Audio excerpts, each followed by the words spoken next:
Okay, so once you have all your images taken, open them up into, I guess in your case, Lightroom. I'm going to open mine up into Darktable. That's all of them, yes. So here they all are. I'm going to just open one image, do a little bit of tweaking. These are all raw images. So I'll boost the exposure a bit. Do a little bit of tone mapping for contrast.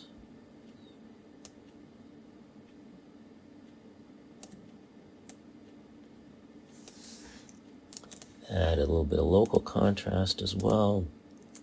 Maybe just bump the highlights that are the stars. And also lens correction has been done. I always do lens correction as a default in Darktable.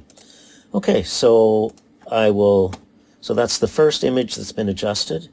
I will copy the adjustments I did and then select all of them except the first and paste those adjustments onto all the other photos.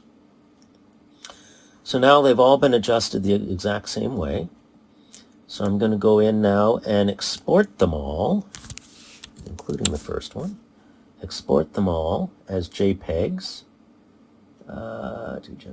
Yeah, okay, so I'll export all of them into another folder. And you can see this is going to take a bit of time. So we'll just let it run its thing and I'll be back when we're done.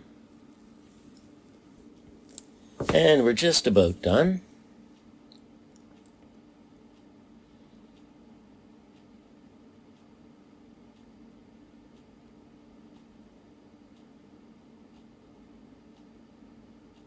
Okay, so everything's done there now.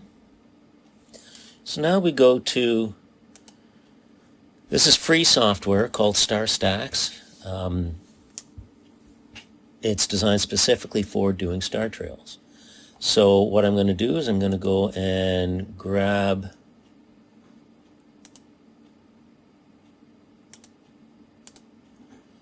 all the images we just exported.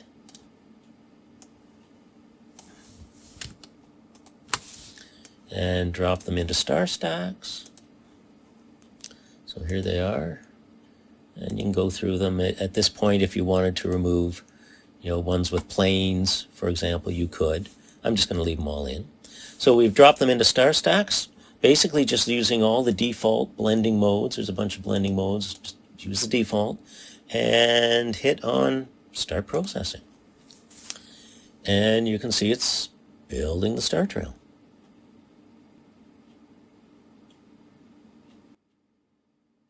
And after a couple of minutes, it is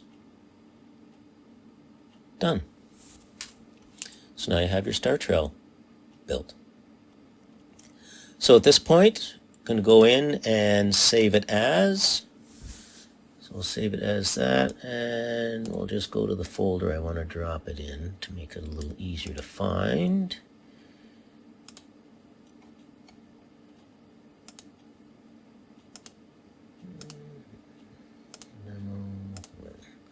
So I'll put it there. So now we've saved it at this point. Go back to Darktable and open it up into demo final. So there's the image we just did in StaX. And now we can play around with it a bit if I want. So what I did was I went in and I bumped up the vibrance and the chroma and the saturation to bring out to really sort of highlight some of the different colors of the stars. Now that makes it it also accentuates all the blues. So I'm just going to go in and use the color equalizer just to drag down the saturation of the blues and the purples. Now I don't want to do that too much because there are some purples in the stars. And I'll go into color calibration and just warm it up a bit as well, just to give a little more weight to the warmer colors of the stars. So we went from that to that. And if you want to do any other editing or playing around, you could. Last thing I'll do is just add my sort of copyright thing there. and just sort of get that where I want it. And then I can export that as another JPEG that I can put on Facebook or do whatever I want with. So that's the basic process. Pretty simple.